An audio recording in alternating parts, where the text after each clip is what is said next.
Welcome to the Freddie Kissoon Show. Bring it! Let me ask you this question. I would like to ask the AG to propose legislation for what we call small claims court. There are lots of poor people, to an example you just gave, that they have issues with others and sometimes with large firms, but the lawyer fee is greater than the fee you're claiming. It is their right. The right that someone has. All of our rights exist in context. What is the context of a second medical opinion? Because you're disrespecting the process. No. Jesus, this is common sense, man.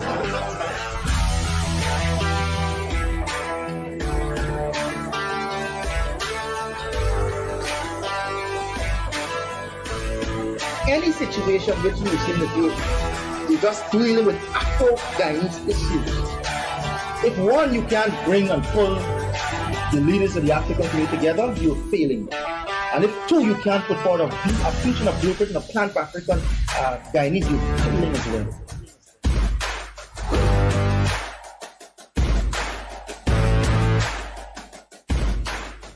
Pleasant Monday evening to you. We are coming from Durban, Backland, at the home of a Guyanese icon who needs no introduction, Christopher Nascimento, popularly known the past 60 years by the nickname Kit, where under his banner and overlooking the banner is his wonderful gardens.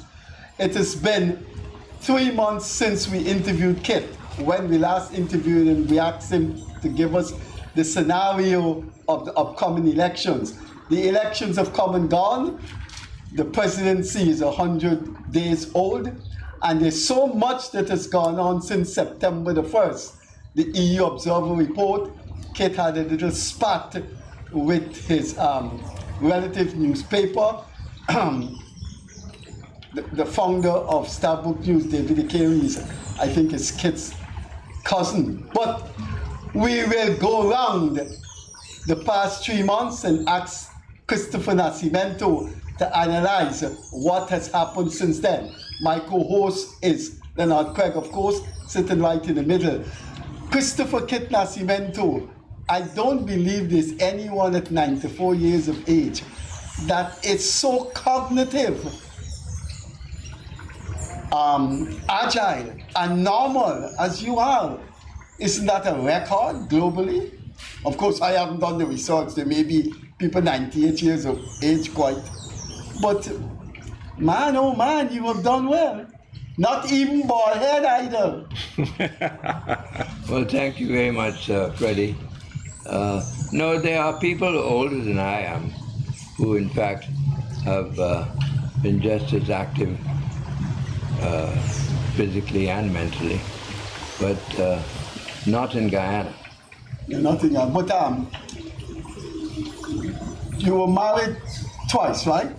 So no, Jem is my third wife. The third wife. So you hid for over the years, the decades. You hid what you were drinking from your wives, so they didn't know what was going on. What you been drinking the past 70 years? Freddie, I've already told you. Some spice. The secret of being old and able is to marry a younger woman.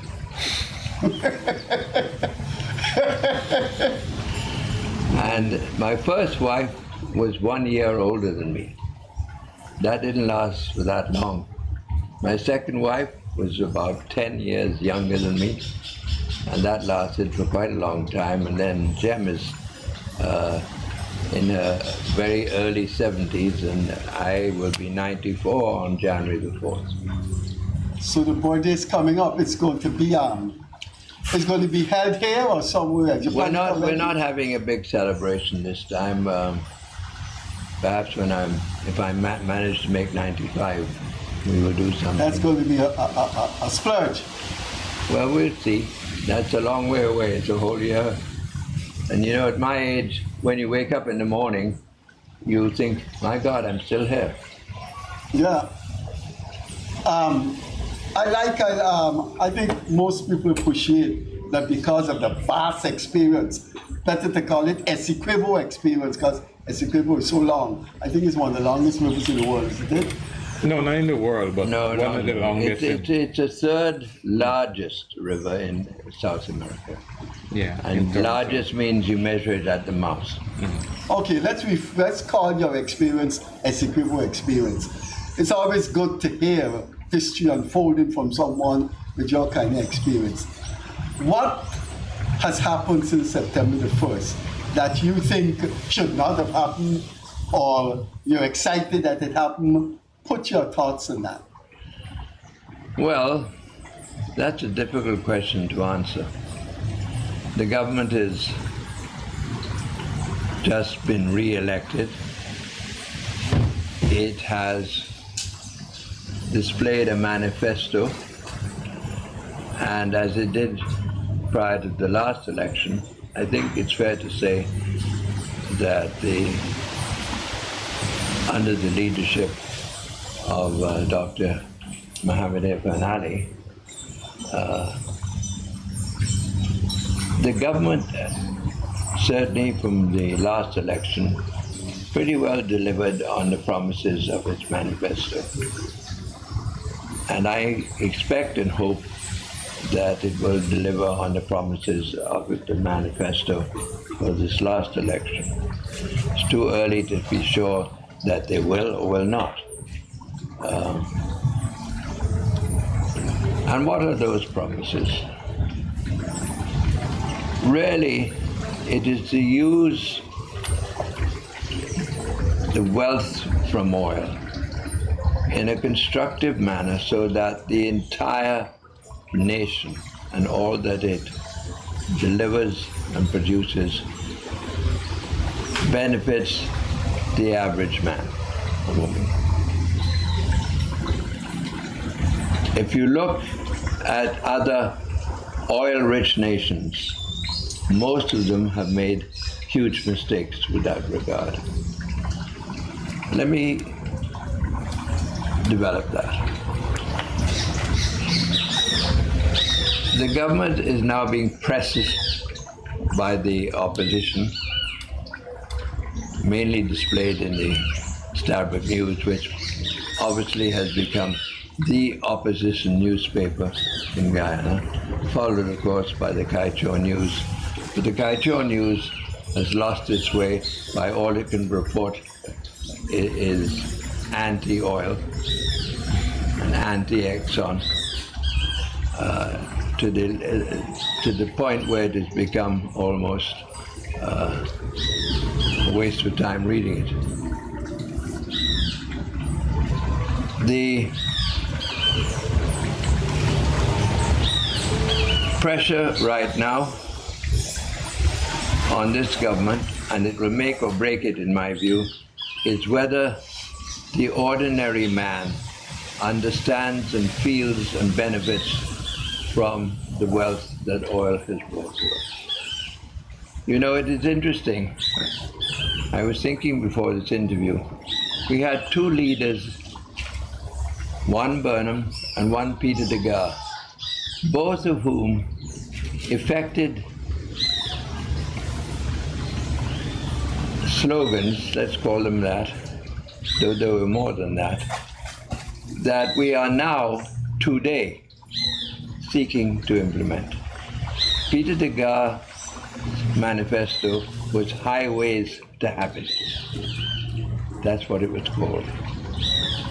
And what did Burnham? We'll make the small man a real man.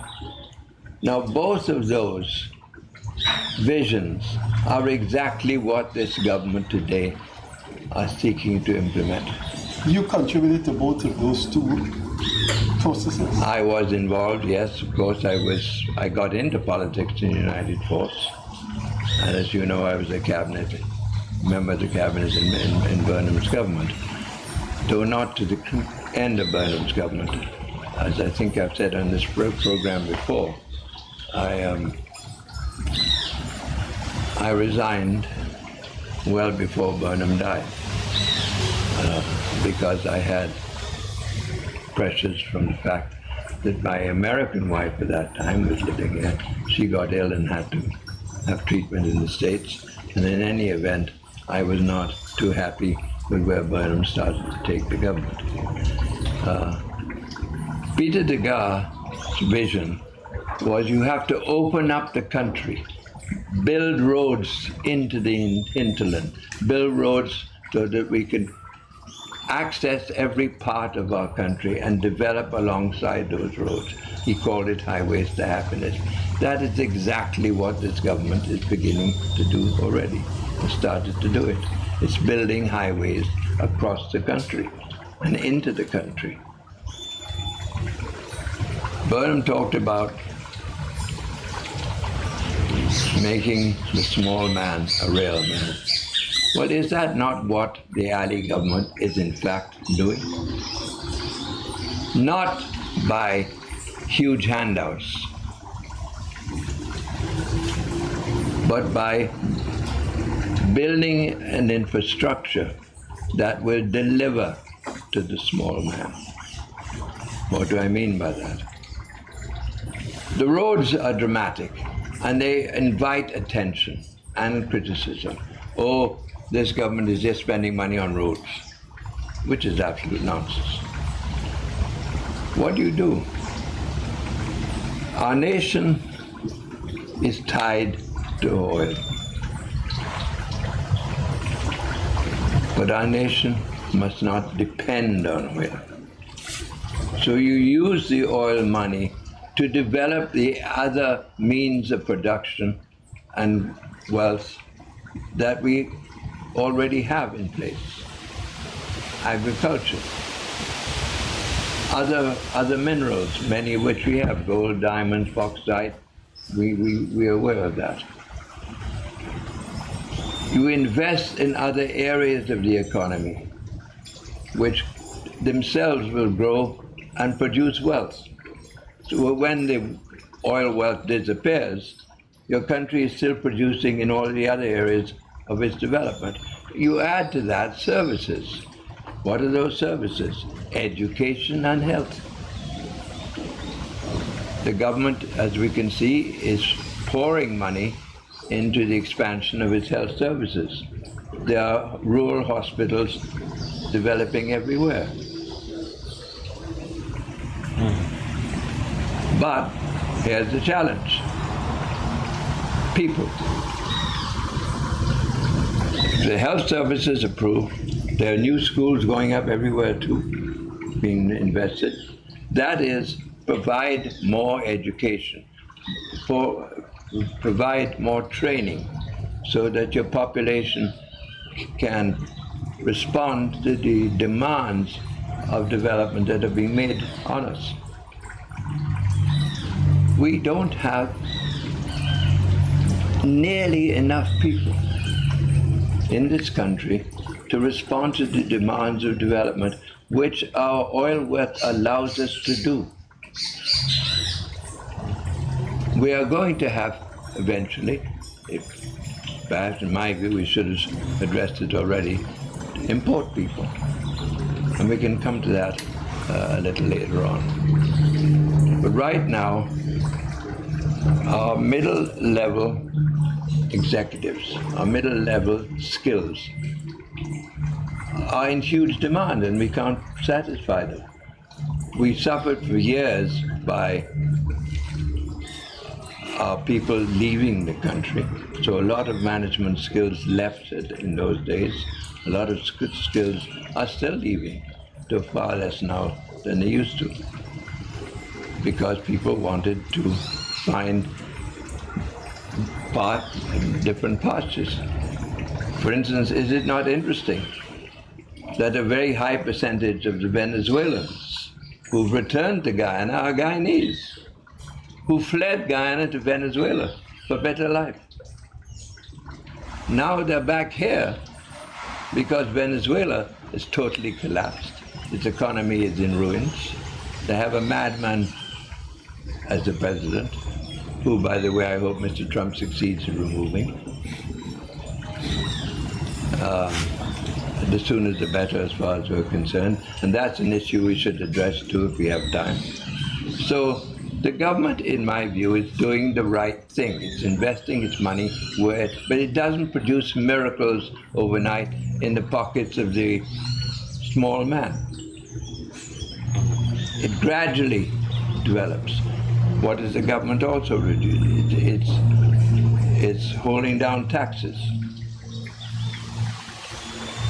It's removing taxes on fuel. It's removing VAT from key products that we consume every day in our lives in an effort to reduce the cost of living, because the cost of living is being imposed by world inflation.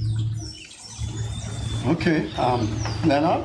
I want to detour just a little. 2 days ago, veteran broadcaster Ron Robinson passed. Oh yes. And you are in that field. Did you have a relationship with him or any memory? It was my intention to say to both of you, we must start this program, and I forgot to recognize the fact that Ron has recently died. Ron and I were very close, actually. We were very good friends. My wife, Jem, was once Ron's partner many, many years ago. She's now my wife. But we have, Jem, my wife, has maintained the professional relationship that she had with Ron, which I have been always encouraged in the field of theater and arts. So we knew that Ron was failing. We knew that he was not at all well. And we did intercede with the government to try and support him financially to pay for a major operation which he needed for his heart. And the president very recently agreed to do just that. Oh my, he passed before and that? And then he passed before that, yes. No, that's good. Yeah, that's sad to hear. One, I just want to push this in Ron, and then I'll give back to Leonard Craig. I've written good things about him, excellent things about him. And in those columns I said, name the Theatre Guild after him, rename Cowan Street after him. In one of these interviews I said, look at you.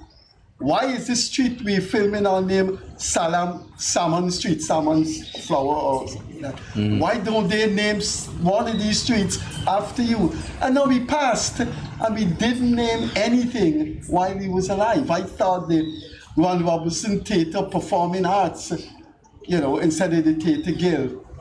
I hope now that he has passed, without seeing something in this country named after him, I hope the City Council starts this as early as yesterday. I have insisted on that. People like you and so much that are living now. Yeah. Let's name Stanley Ming. But yourself. Freddie, isn't that the way of the world? Well, look, let's get on. We get praise after we've died. We get hell while we're alive. I want to say in this program I support the bridge being named after Bawajag. The man was president since 1999. Yeah. And you just can't let a president of your country go without. Sam Hines have served this country for so long. Yeah. Since 1992, Sam Hines has been serving the public realm. We've done it with our airports. Yeah. The Eugene F. Airport and the Jetty. Yeah, but my own preference is do it while people are alive. Yeah. Well, certainly when they're coming towards the end of their years and have made significant achievement in the country, it would be nice for them before they die to see that their name remains after them. I mean, he went into that place in Cowan Street named the Theatre Guild when he was a young man. That's correct. Yeah. And he died, and his whole life was lived at that place there. And it is Ron Robinson together with Jem who was Maduro then, even though she retains her name, she never became a Nascimento. Oh, I see many times it's Not legally. Gem Maduro dash Nascimento. Yeah, which is great. But the two of them established in this country professional theatre. Yeah, they have. With a theatre company. And Ron is unchallenged in my view as an actor, male actor in the history of our country. Of course. And he was also a superb director. I agree with that. Yeah. Oh, he was par excellence. Many of the actors today credit the beginnings of their career to him. And, so he, while we don't have anything specifically named after him, his legacy still lives on in the lives of many of the young actors today. Oh, without a doubt. And I hope before his funeral service, the government comes up with the naming of something, or announce it on the day of his funeral or something like that. I don't think the government has the legal jurisdiction to change names. That may fall within city council, or there may be some law where they can supersede city council. No, it's a simple case of the government calling city council and saying, I don't see why city council should, not accede to such a request. When we leave well, here, regardless of the method and the means of doing it, it needs to be. It should be done, yeah. Could you and I tomorrow buy some paint and a board and stick something down there that says Nascimento Street? They might arrest I saw, I don't know if it was official, but the first Amerindian or first indigenous parliamentarian is a guy named Winslow Carrington. And I passed the other day and see one of those streets renamed. Is it official or just the family? I don't know. No, Ramkalan's father, Boise Ramkalan, the street where they grew up in, where we live, it's named Ramkalan Street now. Yeah. I don't know why they didn't put Boise Ramkalan Street. It is happening slowly. It is. But not in a deliberate manner. I think it should be deliberate. You remember the Calypso? That's West Indian heroes. That was one of my columns this week. I mean, if you read what the president has had to say about Ron Robinson in today's paper, he recognized Ron for what Ron became and was, a voice of the nation. Yeah. Every time everyone woke up in the morning and heard Ron Robinson's voice. Well, I want to talk about that. I grew up in an economic ambience that was overridingly deprived. So for morning, you're gone out to the house.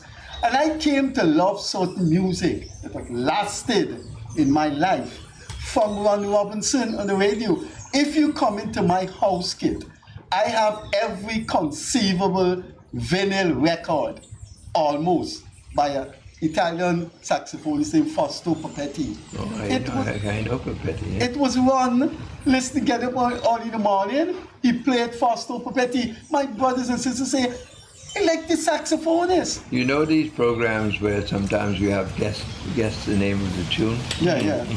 Ron Robinson used to be able to guess or know the name of every tune that was played.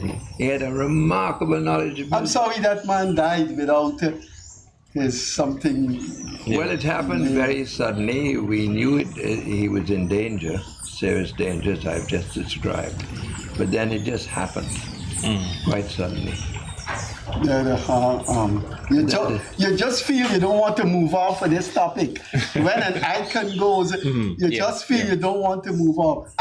I've had him about twice on the Freddie Kissoon show, and I hope when they're doing a biography of his life, they will look at those two. It was on the Freddie Kissoon show, on this show, that he announced his retirement from acting.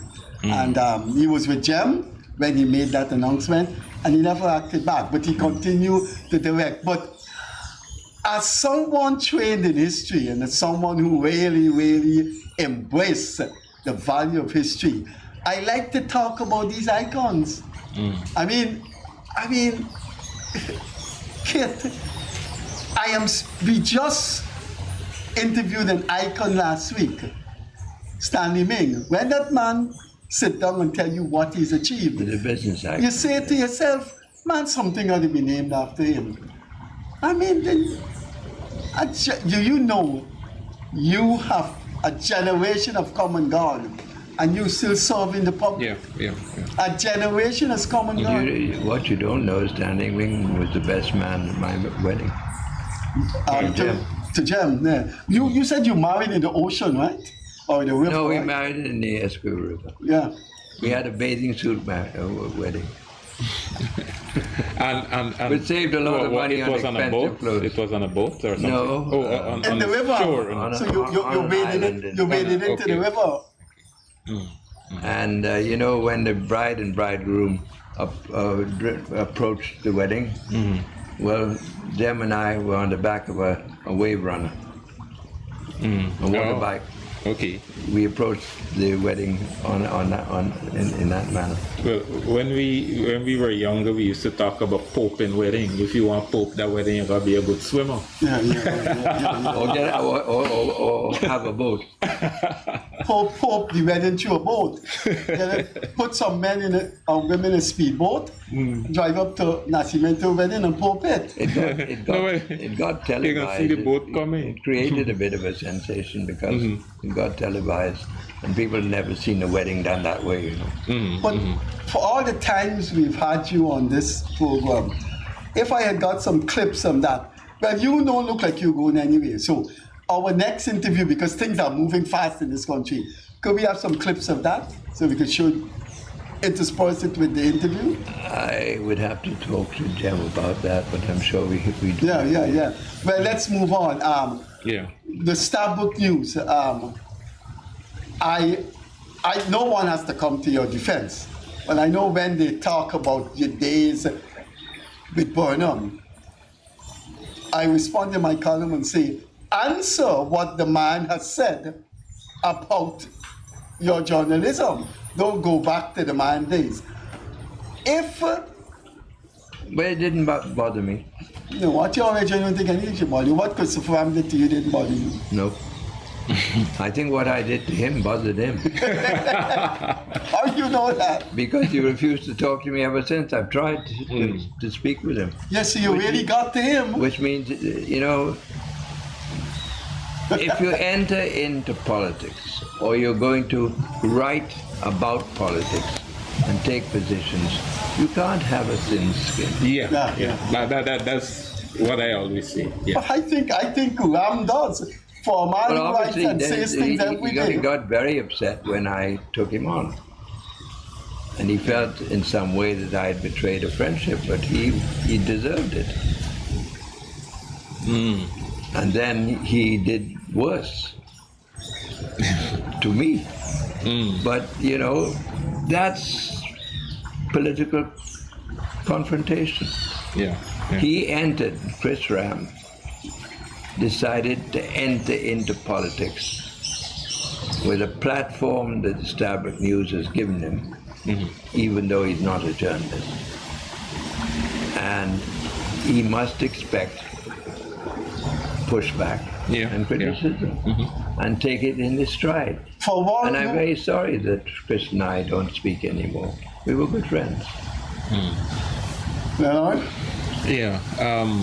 That's one of the things I always believe. You give yourself the public life and to comment on everything under the sun, and when you get pushed back, you gotta man up to it. You gotta ignore when people call you a jackass. Yeah. I've been called a jackass maybe 1,000,000 times. And all kinds of other names. I bother with that. Yeah. You just gotta, grow some height and move on. Mr. Nascimento. Please call me Kit. Kit, we are in the new term of the Ali's government. 100 days. So-called first 100 days. The first 100 days, yeah.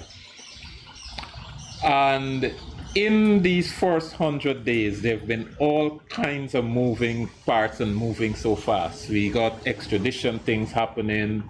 EU Observer Report. We got opposition leader not named and want to be named and threatening legal action or all these things. How Make sense. can of you it. can you parcel it off for us? You want me to make sense of nonsense? They must the whole 100 days. When I was small, you had that term. I don't know if it's Make gone. sense out Pick of sense out of nonsense. Yeah. You know, but that in nowadays, pick sense out. Well, pick sense out of nonsense. Please. First of all, you could start with the EU Observer Mission report. What is incumbency advantage? I have to be careful what I say about the EU Observer report because I was a certified observer of the elections myself. With the EU? No, for the private for the sector. Okay. Private sector I remember. It just published its report and we held a press conference. Yeah. And we took questions from the press. There's been criticism of our report, but my response to that is, look, we held a press conference. We opened ourselves to the press. They were there. I actually, during that press conference, had to encourage the media to ask questions. That is what the EU should have done.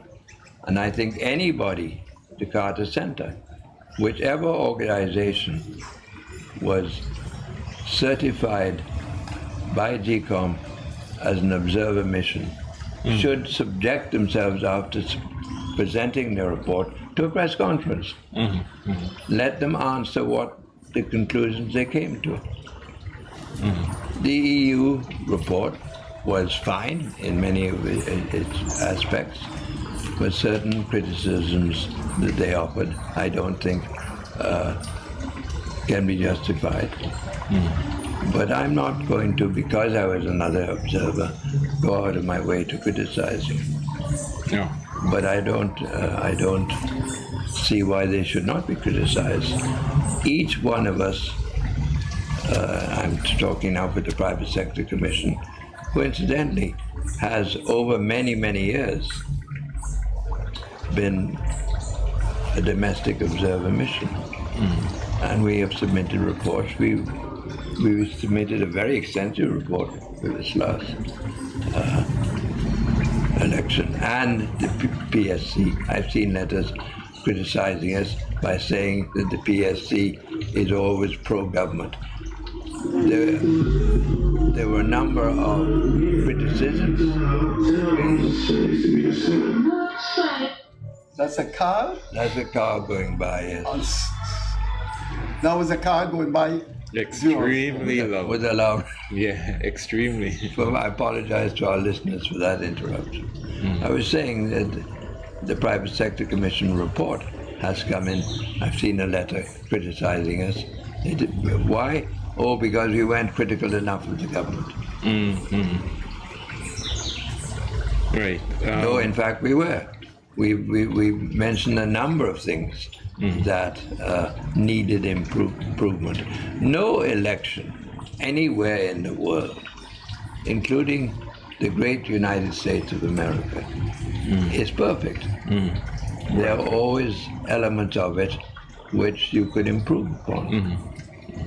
And very often it is the media coverage of that election that invites the greatest criticism, as it did in this last election. Well, what value judgment you place on the incumbency question?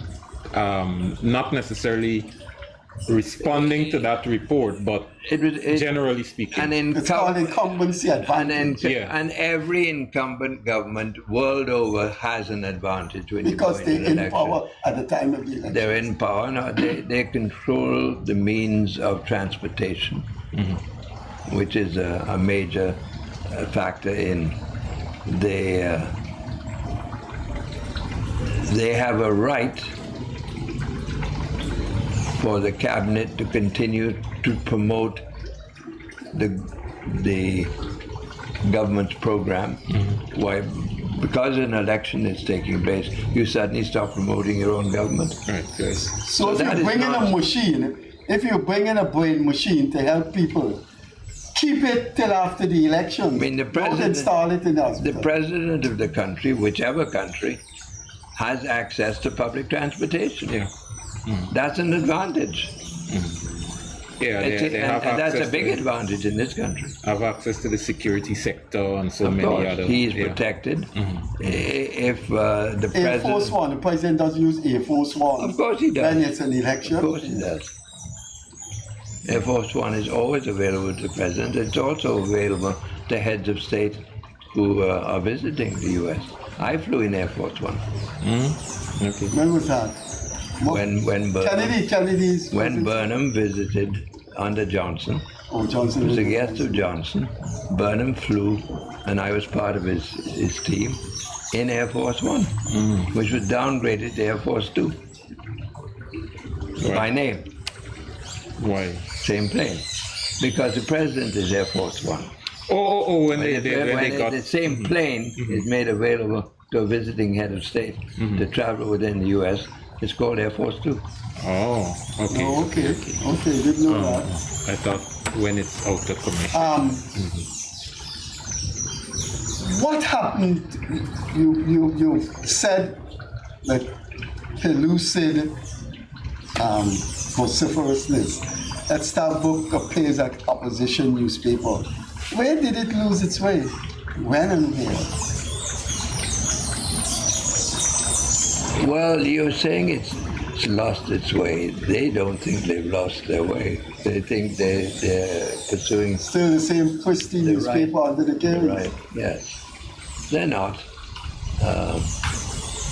But you know, in every democracy, there are private newspapers that take one side or the other. Political. I mean, look at the UK. Every major newspaper in the UK either is conservative or Labour. Who owns the Standard News? It is the Kerry's family. And the second largest shares will not be the guy who's the editor-in-chief?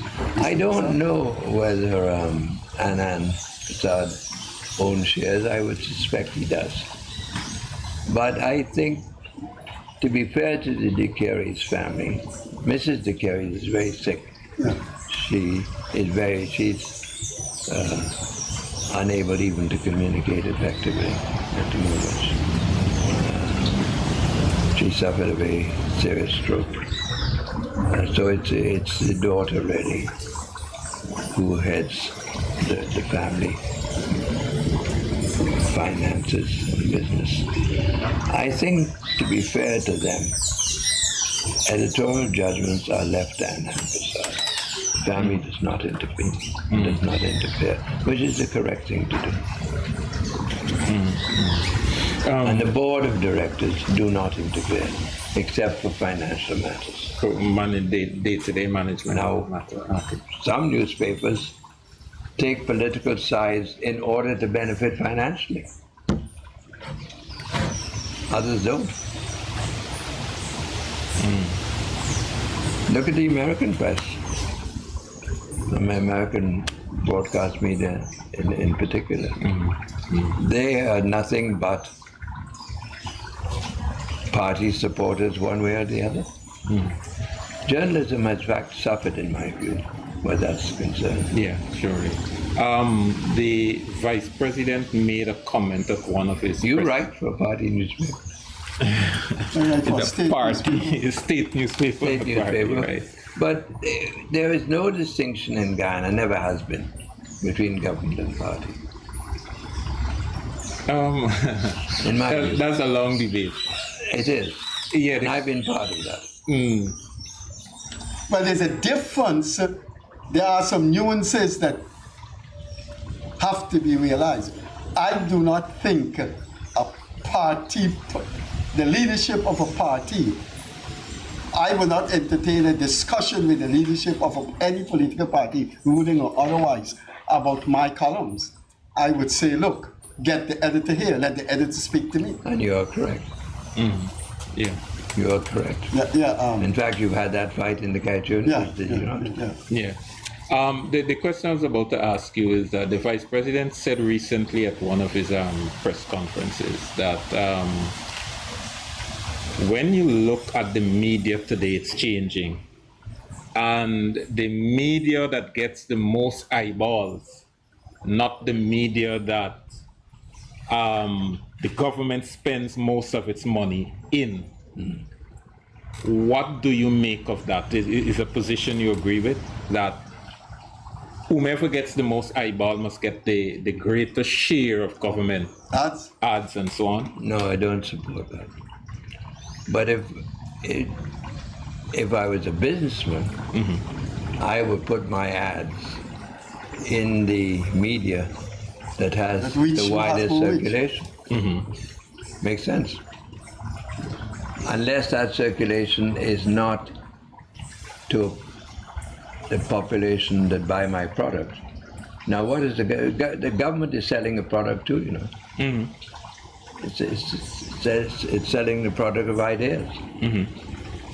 And it makes sense for a government, if it's spending money on advertising, to put it in a newspaper that has the largest circulation, if you want a return on your advertising. Okay. Or if you want a return on your ideas. So what exactly you don't agree with? Because you're saying the same thing.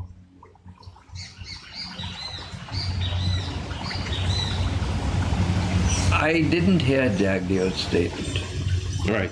So I'm not too sure what Jagdeo was intending. No, no, exactly what you said just now, that the media, well, you limited in a kind of a way, not directly, but indirectly, you kind of limited media to newspaper with larger circulation. But what he did was include all forms of media, social media and everything. Well, we're talking about formal media as distinct from social media. Well, there's some formal... Social media has no recognizable direction, and certainly no regulation. Social media is a bunch of people subject to no regulations who write what they want. They're totally unprofessional. They either make sense or they don't make sense. It doesn't matter. Social media is a Wild West show. But what about online newspapers? I kind of disagree. Like Demerara Waves, for example. News Source. Newsroom. Well, Newsroom got a TV but channel. But even the online, I wasn't including online media in social media. Yeah, you were speaking about... But general... No, we are not talking about general social media. We're talking about... No, we're not talking about that. The organized... Well, take Demerara Waves. That's an online. Yeah. Right. If Demerara Waves libels you, it is harder to sue them than if they were... No, the Cybercrime Act provides for that. You can that sue is not crime. Defamation is not a crime. I'm talking about libel and defamation. No, you can No, there have been some successful cases. I'm only saying it's harder. Some very, very successful cases. It's more difficult to sue. Maybe if not. you say things that are libelous on Demerara Waves, the Freddie Kissoon show, and you could get sued. You can. I'm not saying you can't. I'm saying it's legally more difficult. All right. I think neither here nor there on that aspect. But so you don't think these... And they're not subject to broadcast regulation. Online media are not subject to any broadcast regulations. They're not subject to Broadcast Act. No, they are. But to some extent, they are. He was not fully as the ones that are over air, but there is some amount of. The Broadcast Authority monitor. They monitor them. They monitor everything. Yeah. And they're in trouble for violation. Yeah. There's some amount, but not as enforceable as you can do with an over-the-air social media and not so licensed. on. Right. And they're not licensed. Yeah, they act, I think, pretty much on reputation. and hope that they grow based on reputation. Right, but when So I they say don't- they're not subject to broadcast regulations, they are not licensed. Right. Yeah, because even Garden mostly opened a new radio station that's strictly online, strictly social media. So, but you do not respect that form of media or that form of dissemination of information as equal to the what you term licensed broadcasting. You don't place equal weight. In terms of legal life.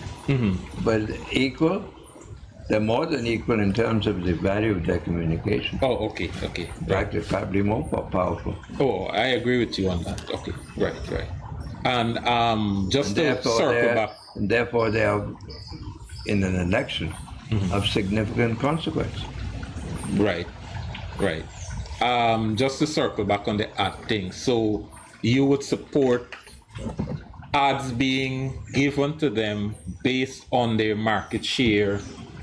Say, for example, government has to make a decision. We want to spend $100,000 on ads generally, but we want the greatest mileage we can get. You know, under the Broadcasting Act, and I'm speaking to someone who actually wrote a Broadcasting Act for this country many years ago. It's been since recent. You don't want to name him or her. Under the Broadcasting Act. No, you're saying he contributed. Sorry. Yeah. So you did, yeah. Under the Act, the broadcast media who are licensed are required, but never do, to publish their circulation. Yeah. The print media and the broadcast media, but they never do. I'm not sure about the print, but I know Stablic News does, or used to. Stablic News would have it publish their in the circulation. paper itself, yeah. Right, which is the law requires. Social media or not. Right. But the newspapers don't do it anymore. Even the Demerara Waves could claim that they have 10,000 listeners, but it's only a claim. But what social media has now is a built-in analytics, they call it, and you can see How many viewers you Yes. got, yeah. Oh yes, as this program does, yeah by the people, by the number of hits. right number of hits, number of shares, things But like you said you want to get in something here. I don't agree, Kit. Our country is facing a terrible internecine threat from that unstable man in Venezuela. But I don't think any other country has the international legal right for regime change. I don't think so. You mean country A should not attempt to change country B's regime? right. But You said you wish Trump would but overthrow the Freddie, throne. in what world are you living? Military might is power.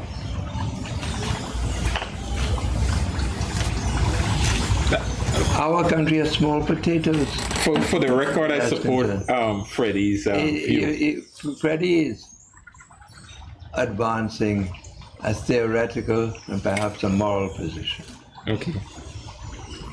I'm advancing a realistic one. The countries of this world, the US of A, Russia, and China, to a very large extent run the world because of their military power.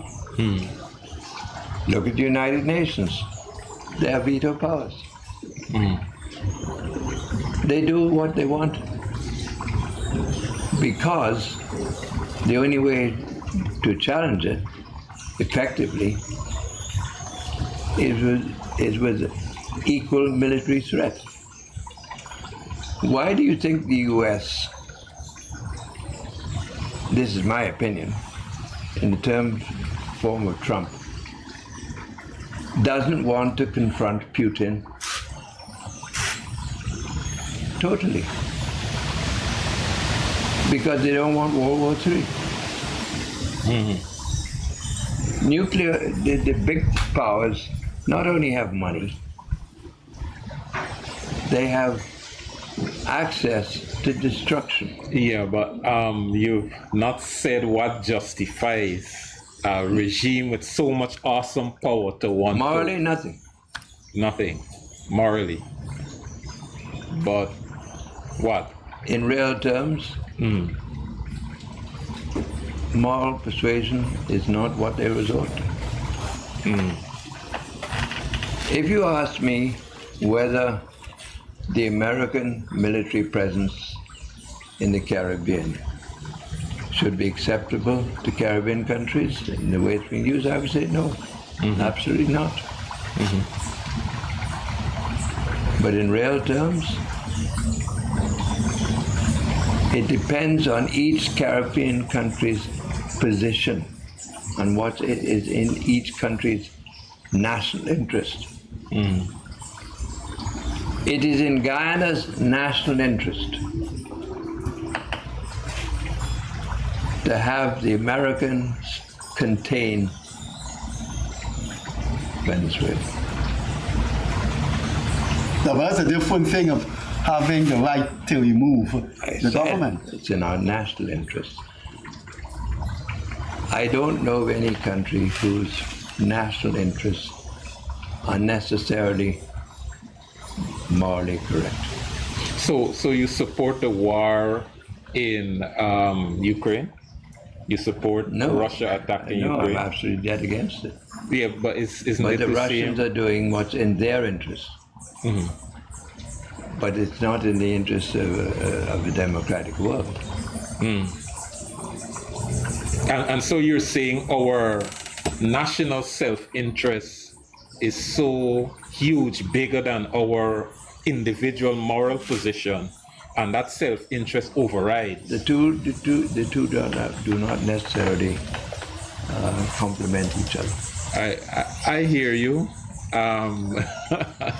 I still. But what about? I mean, in our particular case, it is obvious. We are threatened every day by Venezuela's claim to a huge part of our territory. Every day. We came very close to an invasion. Very close. Which we could not have, with our own military means, prevent or overcome. Unless we had friends who were equally as powerful or more so than Venezuela. The same applies today. Maduro continues, so long as he's in office, as a huge threat to Guyana. If perchance, by whatever means, he's removed, it's to our advantage. You sure about that? What about? If you're going to tell me that his successor will Machado, will advance. Who is a very, very good friend of Trump. Yes, fine. If you're saying that she would be equally a threat to us, she has recognized the ICJ. No. I am not. She's not so, the president of. I am not. She So, has our position, but then you get in there with another thing. Well, then she would be in huge contradiction. yeah. I am not so concerned about her, but more about Trump, for example. Trump can be unhinged at times. So he removes Maduro. His friend, quote unquote, is installed. And he becomes better friends with her than he is with Guyana. Except for one thing. Exxon. Exxon was in Venezuela, you know. I know, but they're here now. But, And Exxon's survival is in Venezuela. Not only Guyana, Exxon's. The operator signal. We have 6 minutes left. I want to explore your mind on CARICOM integration. Do you think we have two leaders now, Mia Motley and Alfanali, that can push this thing into a meaningful direction? I mean, you have seen, you were in government when this thing started. You were advisor to a president who started CARICOM at that time called CARIFESTA. They have been meeting for more than 40 years annually as heads. And this thing just needs an impetus. Is Ali the man for that? If ever there was a man, yes. And Motley in partnership with him, yes. But there was a time in the past when we had Eric Williams, when we had Burnham, and who was the Jamaican? Barrow and Manley? Manley. They were gung-ho on Caribbean integration. They understood that as tiny Caribbean countries, we have far less influence than if we pool ourselves, as indeed the European Union. But Europe is, the separate countries in Europe have had the sense to come together and form a military alliance. Okay. And CARICOM's voice, that is each of our member countries of CARICOM, would be far more powerful worldwide if it is a single voice pursuing a single unity. Unfortunately, we're not. Right. Yeah. And the CCJ is a prime example. And Exactly. I would really wish, and I'd really wish Dr. Ali, as president of Guyana, partner with Prime Minister Motley and turn up the amp on Well, I think Caribbean. I think we're beginning to see that happen. They are like voices in many ways, not in all ways, though. They have different positions, though not publicly expressed, on the American presence in our waters. Yeah, well, Barbados is more vocal in that, but we have a threat. We can't. We have to use our position to handle that sensibly in what we say. But one of the things I want to ask you, And then Trinidad and Tobago, Trinidad and Tobago have Venezuela sitting right on top of them. But I want to ask you, because of your vast experience, why the Chinese and the Russians have not told Maduro, you know, you're in American backyard. This country is very close to the US. It has the largest corporation in the world invested in Guyana. Back off.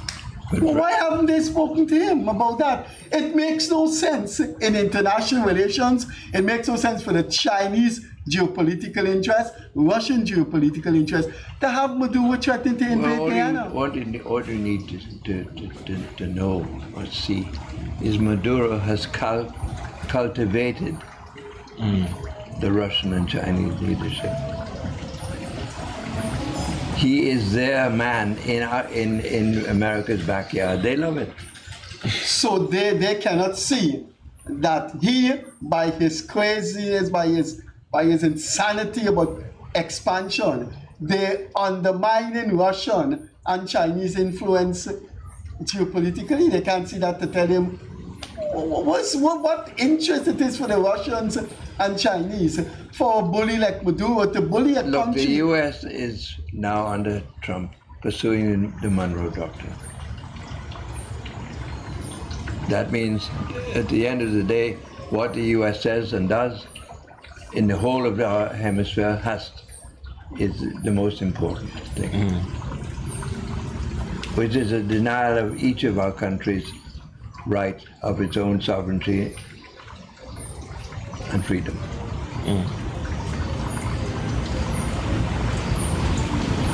China and Russia would love to find a means of challenging that in America's backyard.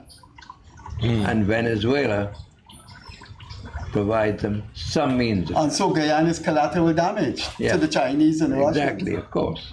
You think we matter to the Chinese at the end of the day more than Venezuela does? Yeah, because a local Chinese diplomat had said they support dialogue, and I was so happy when the president came out and Criticized them. put a Absolutely. good lash. Because tongue licking we've on him. opened our own economy to a significant Chinese presence. The operator signal, we have to go. Kit, as you know, we going to expect you, as you always do, to respond to our invitation because things are moving at a fast rate here. Is there anything on your mind you want to say to our viewers before we go? About anything at all, about Maduro, Ron Robinson, the street being named after you, anything at all, just quickly before we go. I'd like to wish all our viewers a very Merry Christmas and a prosperous New Year. Thanks, Kit. It's always enjoyable talking to you. As usual, thanks. Thank you, Freddie. Thanks. We were broadcasting from the lawns of Christopher Kit Nascimento under his banner overlooking his lawn. Thanks for being with us. We'll have